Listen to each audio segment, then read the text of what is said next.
Top of the morning, family members. It's your cousin Pete. We back at it after this Memorial Day, and definitely I want to salute the black soldiers who were the first ones to die on the battlefield.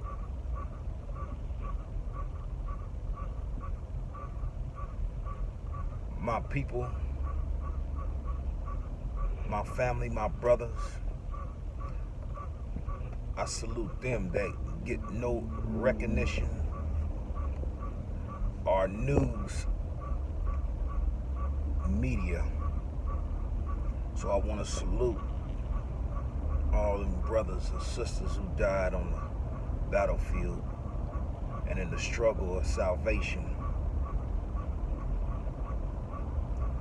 Today's topic is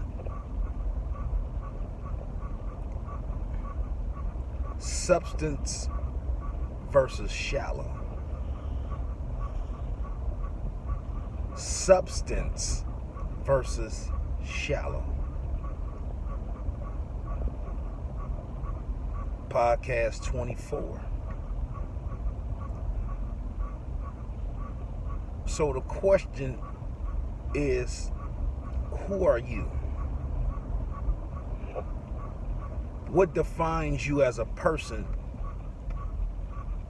that can solidify you of value to a person or to an entity? In other words, what makes you valuable? What do you bring to the table that makes you valuable? Because it says usefulness determines your value. And what that means is that there's levels to life, there's structure in life, and though we are to respect the CEO down to the janitor, unfortunately the pay grade is different because of what that individual brings to the table for the company. So we talking about $30,000 a year to $250,000 to $500,000 to $1 million a year. Substance versus value. Who are you, dear family? What do you bring to the table that a person may value you? Men in particular, such as myself,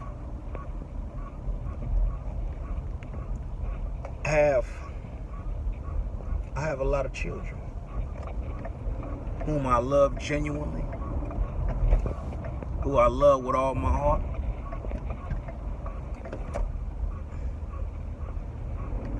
And unfortunately, I have children's mothers whom I respect for the life that they produced out of their wombs for me. I salute y'all, though we may have our differences.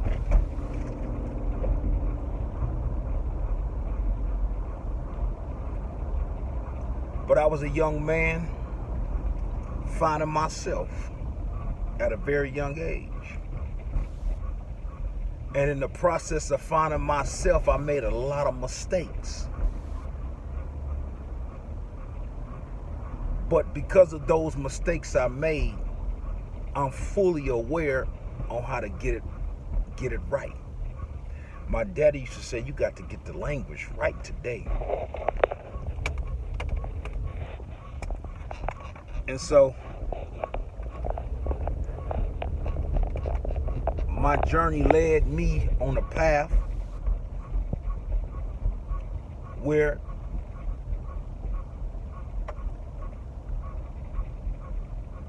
I thought I loved somebody, and I probably did, but love and hate is the same emotion, just in different directions, depending on what you do to the individual or what you bring to the table. Because in the beginning, it could be so peaceful and lovable, but then when you begin to know a person, dissatisfaction brings about a change, and you're no longer interested in that which you once were. And what sustains a relationship, or what sustains value when the emotional part is gone? It's a saying that says, I love you, but I don't like you. And that statement is so true. I respect things about you, but some of the things that you bring to the table devalue you in my eyes, that make me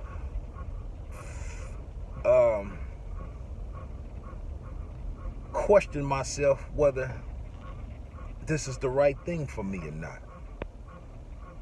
And this is why I say, love me the way I want to be loved, not the way you want to love me. I'm going to say that again. People, love me the way I want to be loved, not the way you want to love me, because the way you love me don't work for me. You may think you're doing all the right things, and none of those things that you like float my boat, because there's things that I like. You feel me? So those are one of the things that could come in between relationships and divide them. You trying to love a person the way you want to love them. The person keeps saying, oh, I love vegan food, and you want to keep on bringing the damn steak in the house. That ain't what they like. Just a metaphor. However, you have to understand that person, and when you understand that person, you know the likes and dislikes. And it's in the best interest to pour in that which someone likes or loves, and you invest in more, because you become more valuable, because my need is taken care of. And so when a man decides,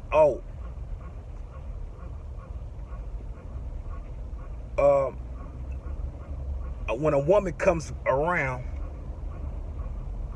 a man holds his relationship and this new person and her conversation, or his conversation, in the balance. And when he weigh it, the woman that I'm with does what I like. She makes sure I'm good. You become valuable. It's going to be hard for the other woman to intervene that quick or that fast, if at all. That's one analogy of holding value. But there's a bigger part.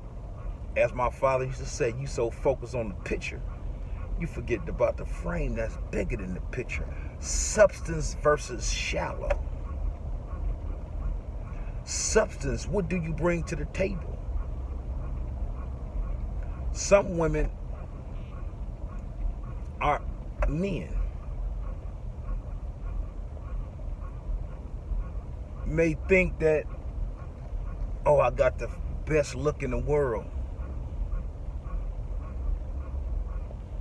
Oh, I got me a job. Oh, I know how to dress good.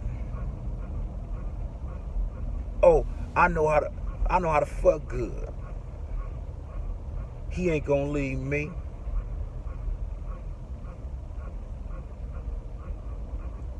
The shallow thinking is what he's gonna leave. Because in relationships, or you personally have to be a builder of economics. Everything is about building in economics. those who want to bring value to themselves, you got to be more. Your mind has to be more than just renting. Your mind has to be more than just paying a car note. Your mind has to be more than just eating raggedy, eating all types of day and being unhealthy. Your mind has to be on economic building and ownership that makes you of some value.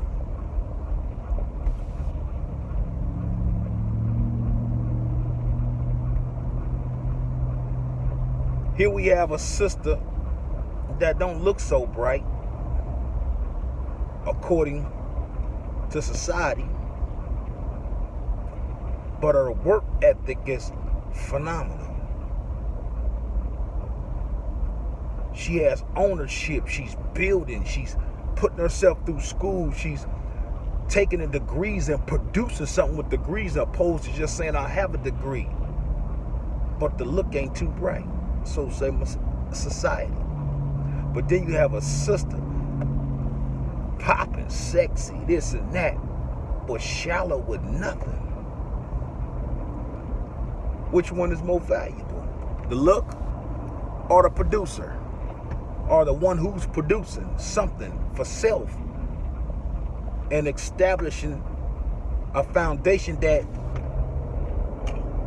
she may help her family or help others, or one sexy and rank? Which one holds value? See, dear sisters, useful determines your value. And men don't give a damn about how you look, how you do this in the bed, because all that wears out because it becomes shallow. You got to give a man something he ain't never had before, and vice versa. A man has to give a woman something she ain't never had before. Because the unalike attracts. Not the same thing. Same thing meaning we all been having sex. We all been renting apartments. We all been going out. That's average. You know, we having a good time. The man living with the woman. He ain't got a name on the PG, the water, or the garbage. He ain't got no car. 9 times out of 10, he using yours. Looking at that man, he has no value at all. Only due to him lacking the knowledge of self. The man leave his mama looking for another mama. The man don't leave his mama looking for a woman.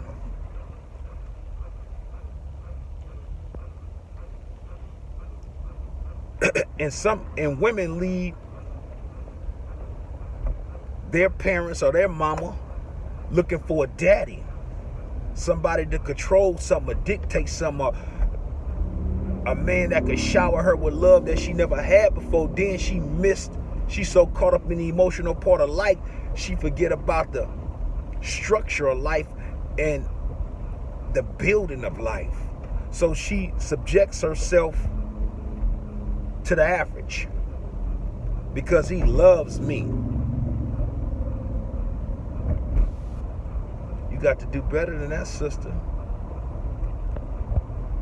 And it's only because she, as the man, lacked the knowledge of self. It's time for you and I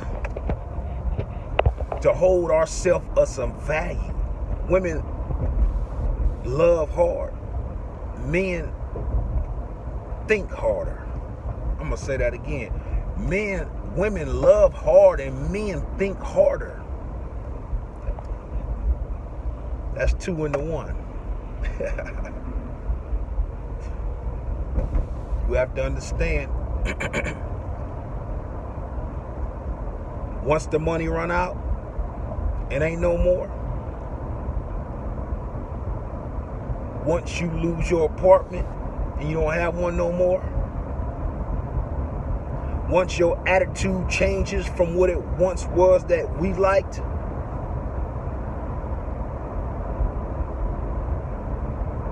you become less valuable to us.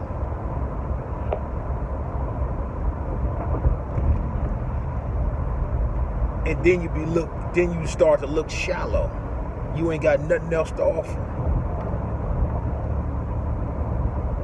So it's time to put yourself in a position where there's a strong foundation of morals, of value, of principles in place before you date these guys, or even when you date these guys, because when you show the integrity of self, when you show the moral and value, the richness of your soul, it's positioning yourself with more moral and value, not giving up too much, but just giving up enough. And you matching whatever love that come your way, because that represents balance. And when you over super succeed in your love and you ain't getting a return, you gonna kill yourself in the end, and you gonna be the one hurt, because you figuring if I love him more, he'll just love me. Nah, sister, if the man ain't loving you equally, you are being devalued and you becoming non-existent in the emotional department for the man, and pretty soon it will be no more. I always tell people, when situations goes left, it's always too much of something or not enough of something. Remember that. It's either too much of it or not enough of it. And this is why it's taught to court your man for 6 to 9 months to a year to find out who he is. To court the woman to find out who she is. Because I've got in situations and found out at the end of the day, it just didn't work for me. Because I'm a man that elevates. I'm a critical thinker. I'm always thinking. I'm always wanting to produce. I'm always thinking of ideas. And I'm not only am I thinking, I'm executing it. Whatever I want, I achieve.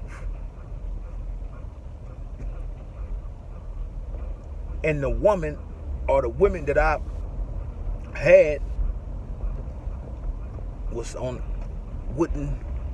didn't want to increase their value. And then you grow apart.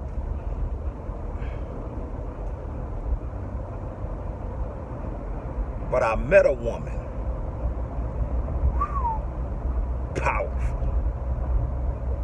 powerful. I'll speak on that in another podcast, but powerful.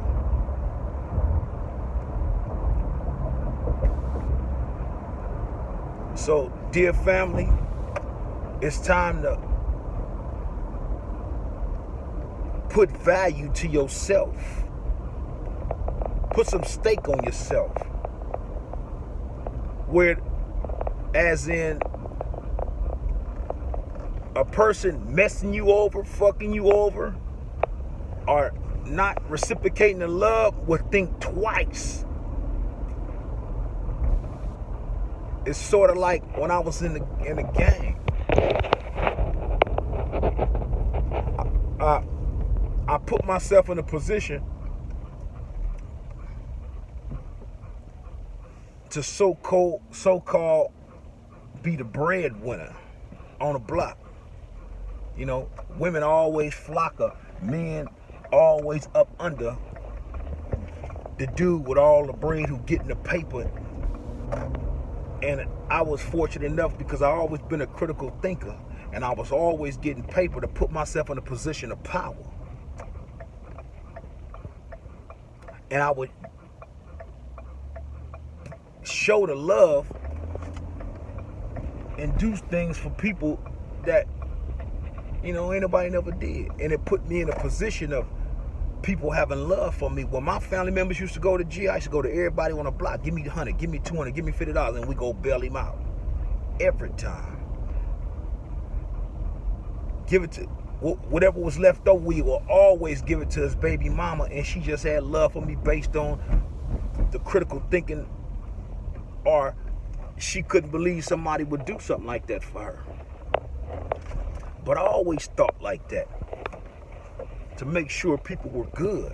And that's what set me above. And so when my family members would come home, they'd say, man, I got love for you. I appreciate what you did when I was locked down for my girl and my family.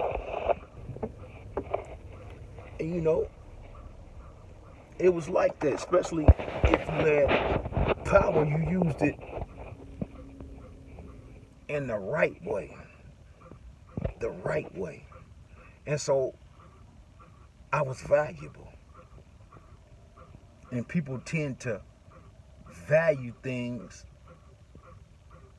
that's valuable. So, dear family, put yourself in a position to be valuable. Quit allowing certain things, emotions that take you out the game and to belittle you. And it's okay to sacrifice, but then when is enough enough? This is part one, because I'm going to get even deeper on this. It's substance versus value.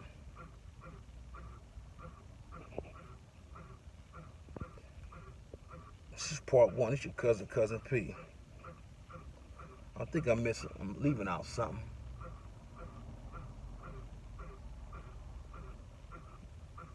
But anyway, this is part one of this, and we're going to do a part two in the morning.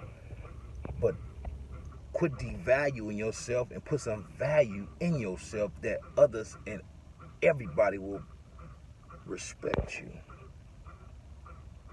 And you wouldn't have things happen to you the way they are. It's your cousin P. Peace.